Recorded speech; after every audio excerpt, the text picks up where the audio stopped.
Economist here. So in this video we are going to be discussing a little bit more about the lumber industry and what's going on with the new increase in tariffs or duties that is going to increase the amount of Canadian lumber up 35%. At least this is what the news is saying out there. I got a report that I have linked down in the description coming out of, what is this, the CBC out of Canada.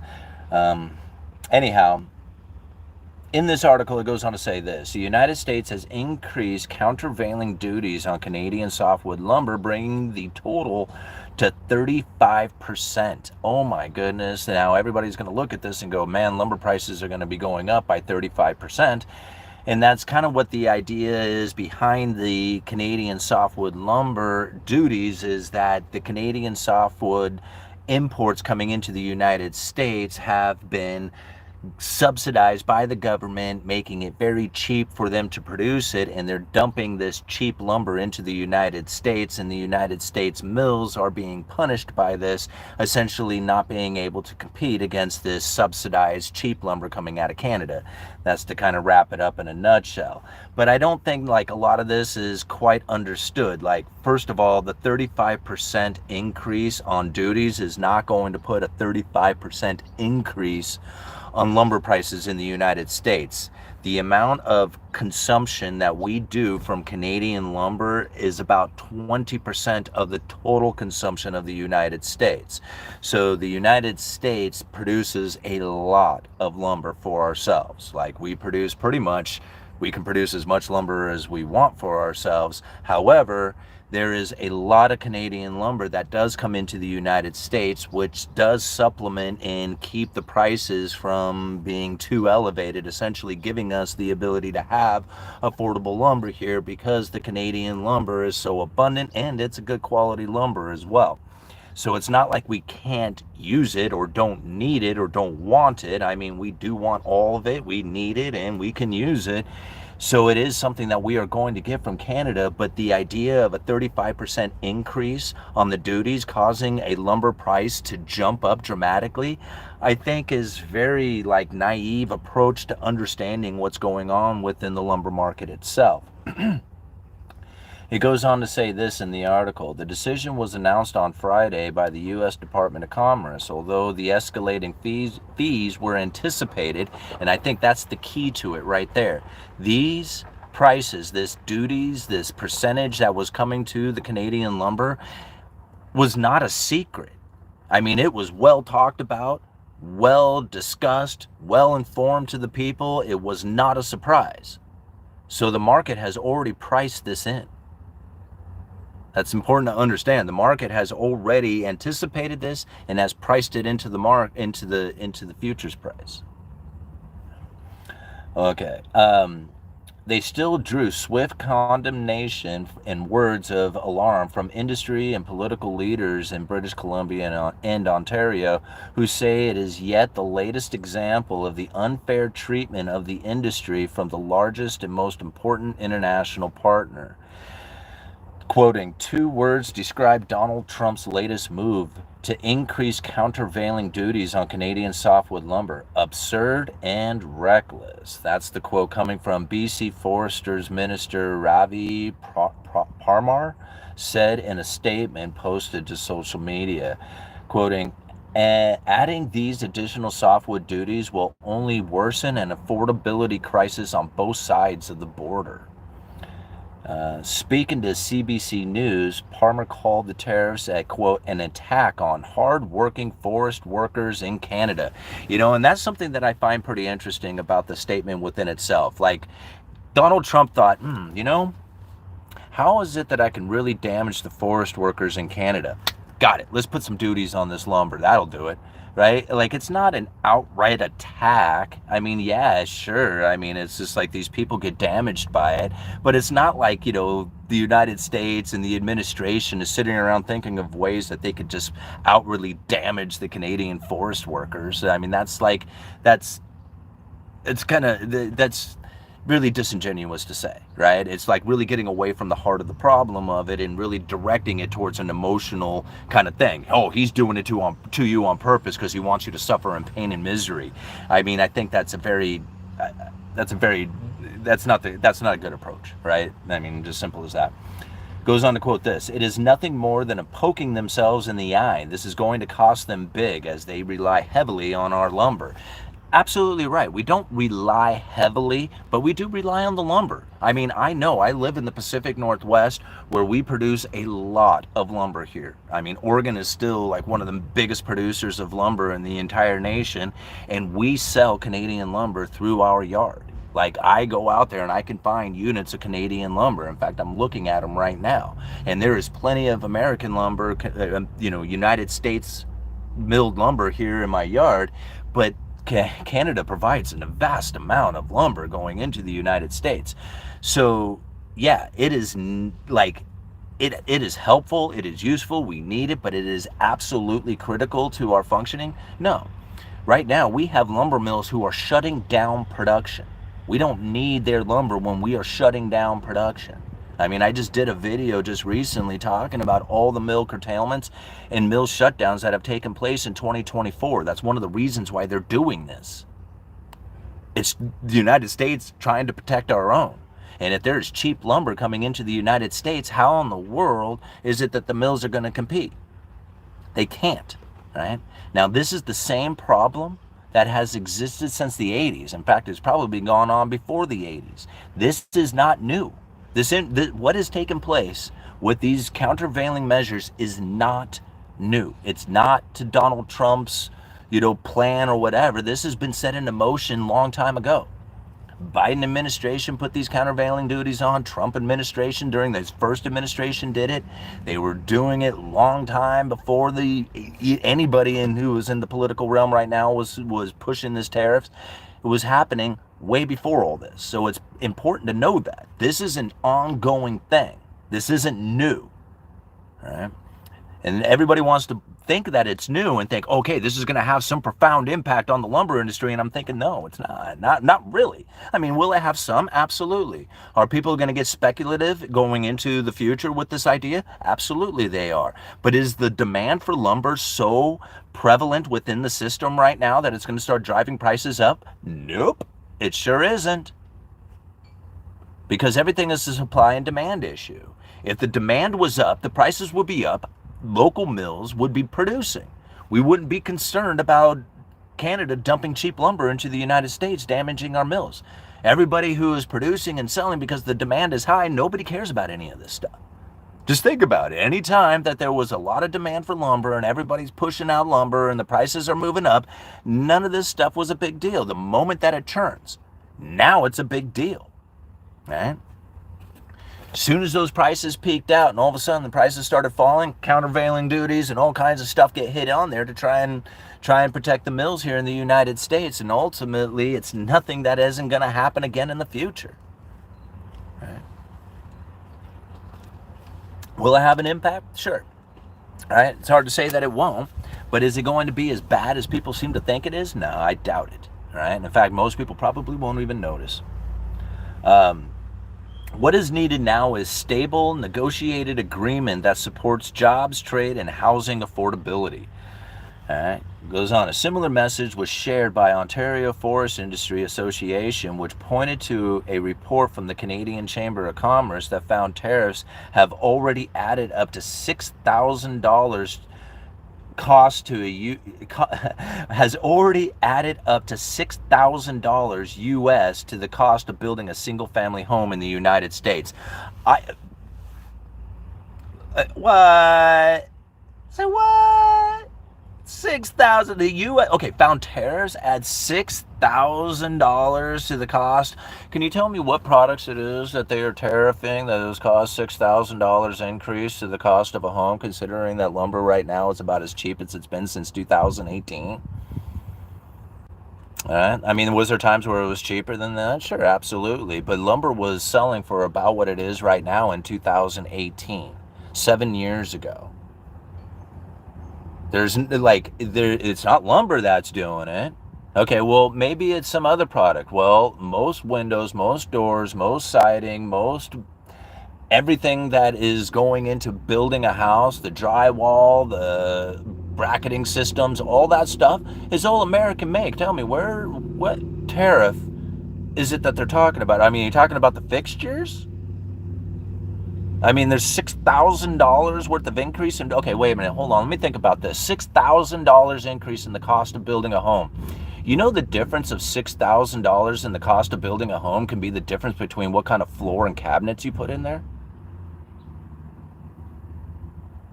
Like, to say that it's a tariff that caused that, literally the decision that you make on what style of floor and what style of cabinet that you put in the house can alter the price by $6,000 easily.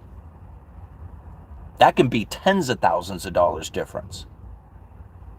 It's very disingenuous to put this kind of blame on tariffs, to say it's already caused this much increase in the cost of a house, when literally the adjustment of the cost of a house on the bottom line of $6,000 can come from the opinion of what it is that you believe, and what floor you should have and what cabinets you should have.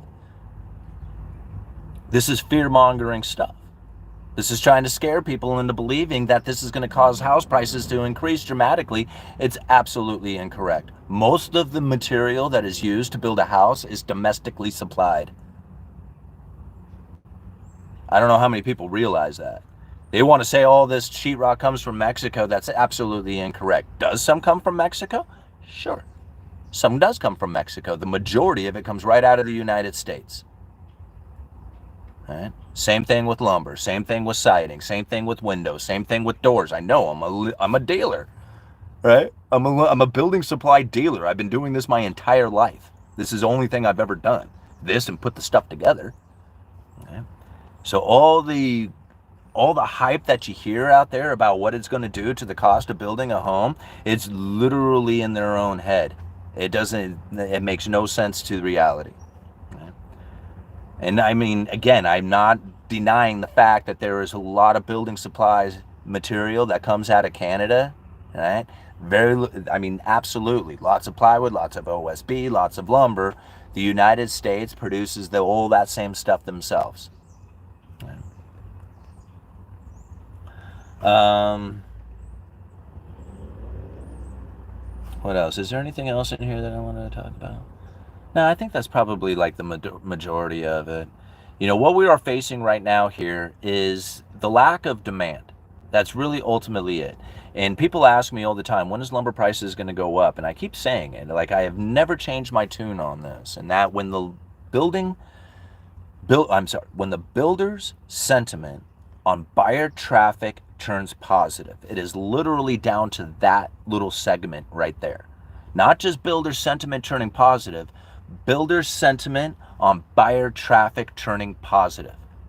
That is the absolute right there, which is going to cause lumber prices to move up dramatically. And so as people ask or wonder or think about how these tariffs are going to impact, or what interest rates are going to do, or all these other stuff, I'm telling you, from somebody who's been in the game for a very long time, who called out the lumber industry, called out the lumber prices more accurately than anybody else during COVID. I mean, far better than anybody else did.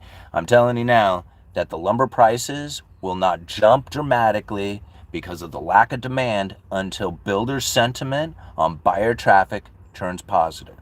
Once that happens, it is on. Will we see the effects of it? Will we see prices moving up? Will, like, the industry be advancing before that? Probably.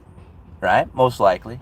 But once that buyer traffic turns positive in the home builder sentiment, it's going to be on. And there's not going to be enough supply within the industry to really deal with any kind of significant increase in demand. And if the buyer traffic turns positive, that's going to create a lot of demand within the builders.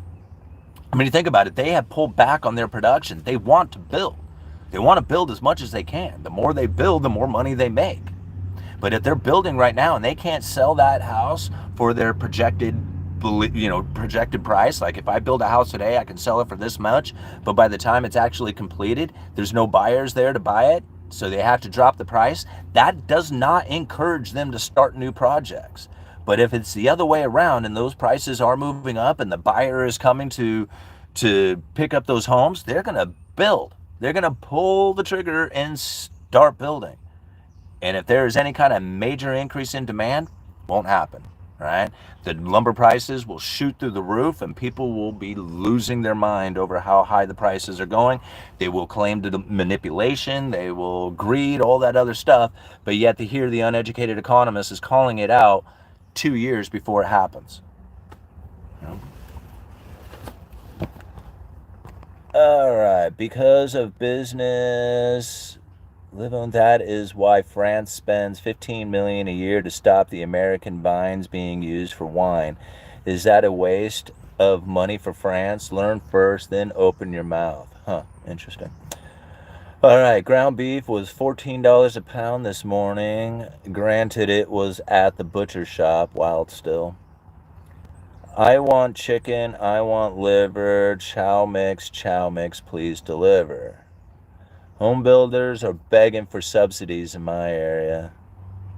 Just look at the detailed list of the top countries we import materials from to build a house. Apparently, there are a lot of foreign products in home building. Jeff Welch, I am not denying the idea that there is foreign-made products that come into the United States for building a house. There's products that come from Europe. There's products that come from Canada. There's product that comes from Mexico. There's products that come from China. No doubt about it. I deal in building supplies. I'm a dealer in building supplies, right? This is what I do for a living.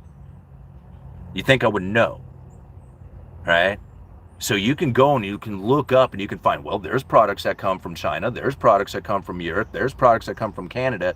And then I'm telling you, when I'm selling products to build a house, I know what I'm selling and where it comes from. I'm looking at lumber that comes from Frank's. Frank's is an American lumber company that's producing this lumber. I'm looking, I don't see it right here, but I got plywood that's coming out of the United States. I can see, well, I can't see it because I'm looking at the end of the unit, but I can see on the face of it, it says United States written right on it. Right? All this stuff that I am selling through my yard right now, I'm looking at it and it's all American made. Is there Canadian products? Absolutely. I go over into my Western red cedar, right? You'll see Interfor written all over it, Western building products or Western forest products. You're going to find all kinds of Canadian lumber that's all over my yard, right? Plenty of Canadian lumber that is out there. All the fiber cement, all the windows, all the doors, all that other stuff that I have, all American made, every bit of it. The nails come from China. The brackets, all Simpson, all American made stuff.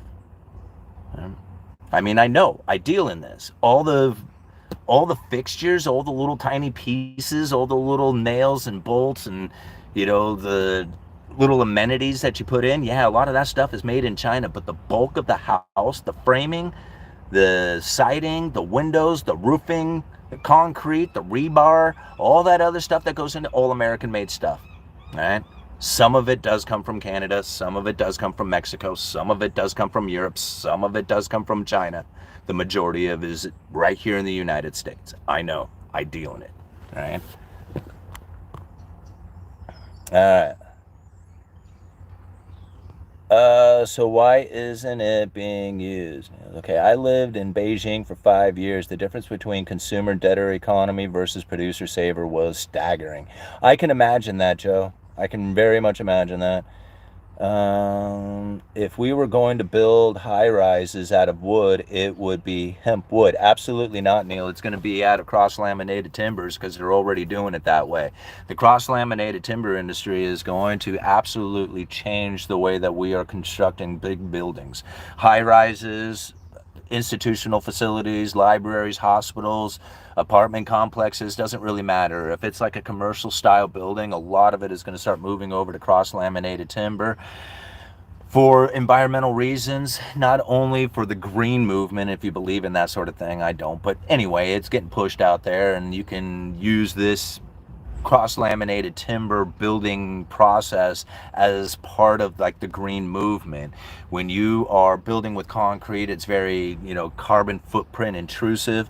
Where you are using cross-laminated timbers, you're essentially locking the carbon up inside of the wood, which is then constructing the entire building. And unless it rots or burns, the carbon will always be locked up inside of that building. So this is kind of an idea of a green movement when you're building with cross-laminated timbers, but setting that stuff aside, it's actually a pretty decent product when you think about how it is that they have constructed these pieces, which are essentially going to be pieces to an erector set, a large erector set, out there somewhere in the world. They go from this facility and they get delivered to the job site and put right into place. It's not like fabrication is taking place on site.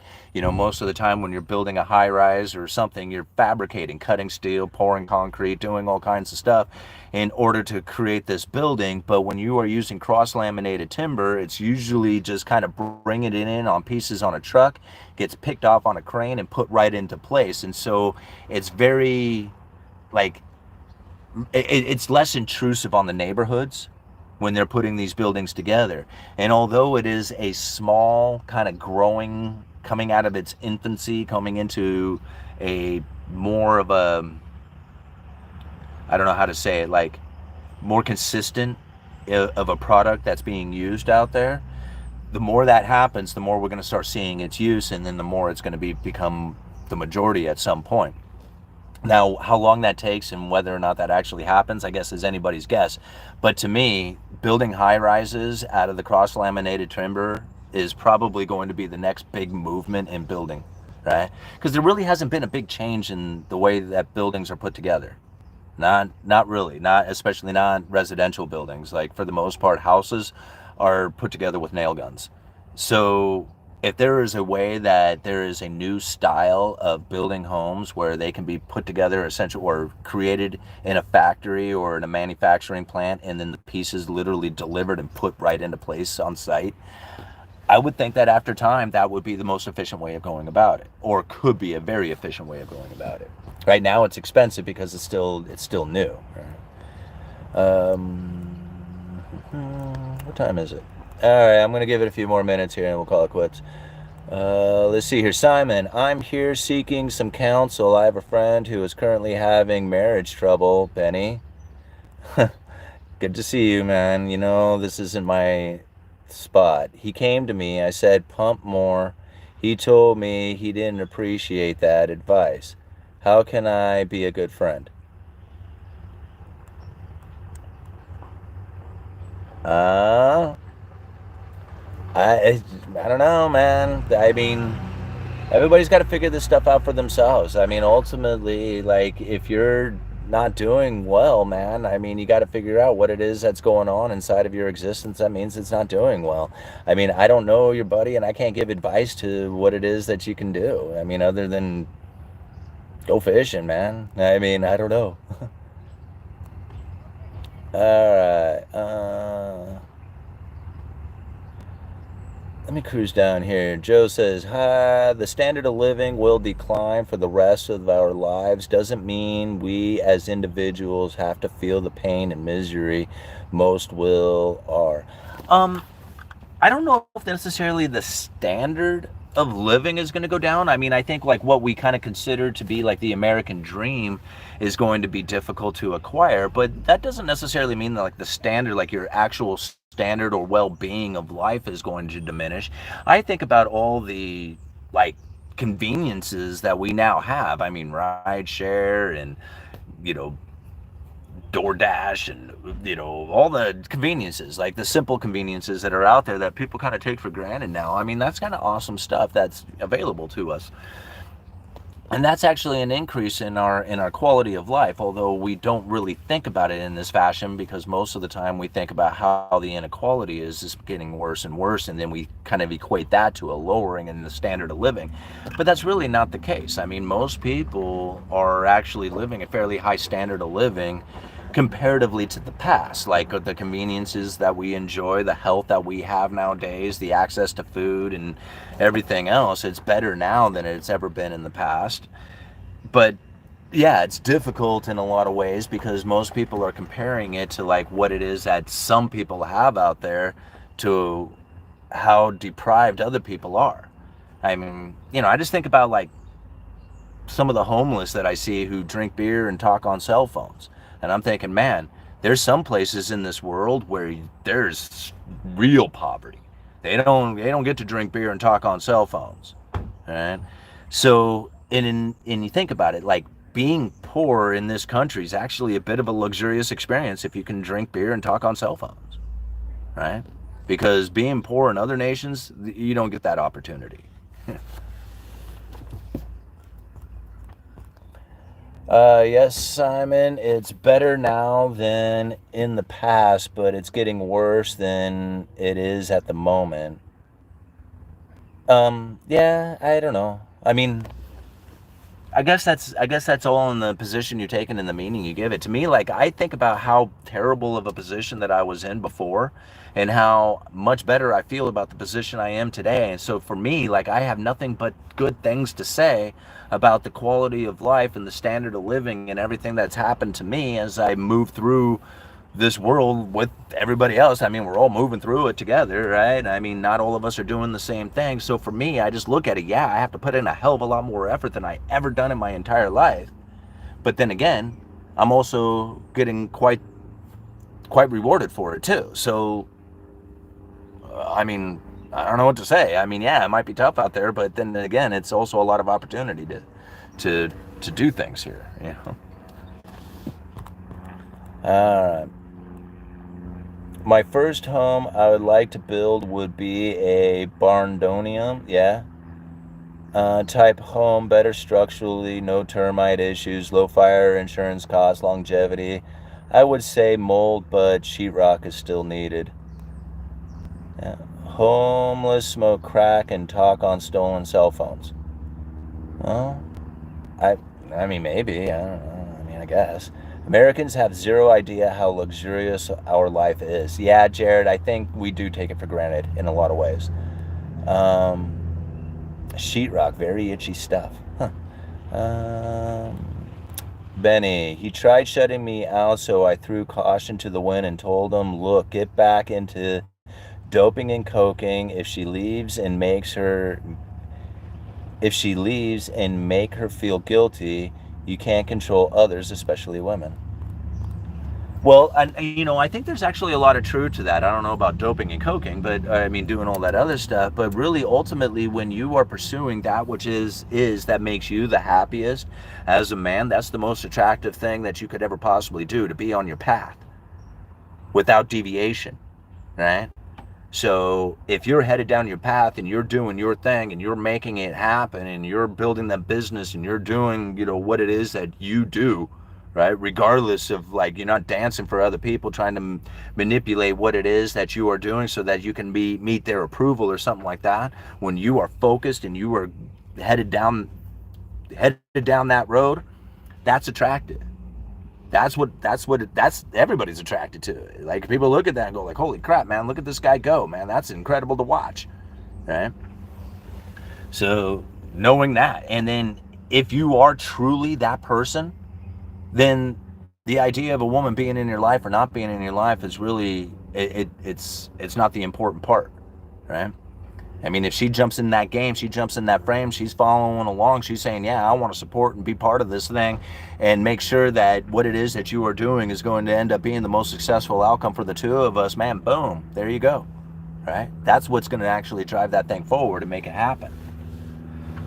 Well, it was just like, nah, you're spending too much time on your business. You're doing too much, all that nagging kind of thing. If you can't handle that and you can't blast through that stuff and just knowing that that's temporary, it'll eventually fade, but you being focused on what it is that you're doing and not bowing down or backing down to any kind of disruptions on what it is that your path and your goal is leading you towards, you're going to remain attractive.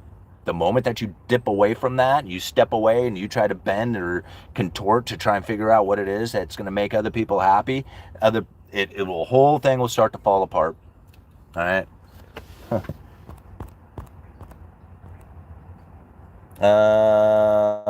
Women have an incredible sniffer for losers, don't they ever? Oh my gosh. they read energy. That's the thing. Like women are like energy readers. It's just like they know exactly. Like you could be saying one thing, but they know exactly what you're feeling and thinking on the inside. It's just like it's part. I don't know how they do it. It's just like part of their instinctual qualities. They can. They know how. They know exactly what the subconscious is up to. On the other side, like they can look around. They can just say, "I know what every single person is thinking and feeling." Incredibly sensitive to it. Most guys are so stuck in their own world, they don't pay attention to any of that stuff. They're like, oh man, I didn't realize they were pissed, Like, how many times have you heard guys say that, It's like, oh, I didn't know they were all upset, or I didn't know that about them, It's because they're all in their own world. They don't pay attention to what other people think and do. All right. Appreciate it, Simon. I will relay this information to him. Okay. Good luck with that. All right. Get her prenup 100. Get a prenup 100. Deja vu. I like your advice. All right. April, I hear you. Times are definitely getting worse for people. Do you hear about anyone building steel framed houses in your area? No. Like I looked into it at one point, like a buddy of mine, we were trying to come up with different styles of building just to kind of be, unique or whatever. And we looked into the steel stud framing and all that, and really we just couldn't find it to be, I mean, we thought it was a cool system. We came very close to actually doing a project out of it, but it was a new thing, very cautious. Nobody really jumps into like new things. They kind of stick with the traditional, and then ultimately we don't really have suppliers of that around here. I like as far as like stocking suppliers, so everything would have to be shipped into me, and if somebody was like came up short on a framing piece or whatever, they would end up having to wait days in order to get the pieces that they needed. That's not very efficient. To be able to run down to the lumberyard, picking up whatever you need and get right back to work, that's why it is that most residential homes are built out of wood, because it's the most efficient for distribution. All right. People say, well, why don't they build out of concrete? Why don't they build out of this? Why don't they build out of all these other ones? It was just like, because the ability for the builder right now to use lumber to build a house is by far the most efficient way to not only distribute it to them, but then for also their skills and what it is that they have been doing from the past in order to put a house together. It generally ends up having to stick with the traditional means. And this is one of the reasons why lumber ends up being the most efficient product to do it, because we can distribute it so fast to remote areas. I mean, ultimately, you could build an entire house with a pickup truck, delivering pieces of it at a time. If you had a lumber rack on a pickup truck, it almost guaranteed there was no limitations to where that place could be. As long as you can get the truck there, you can build a house there. Right? And that's not always the case with other building materials. 3 Little Pigs story on homes should be considered by all. I'm learning so much. Well, thank you, Wick. I hope you do. And I mean, that's the whole point of this channel is to learn. Tell him to watch out for jet fuel fires. He did make a mistake. Too trusting. She has his house finances and balls, literally.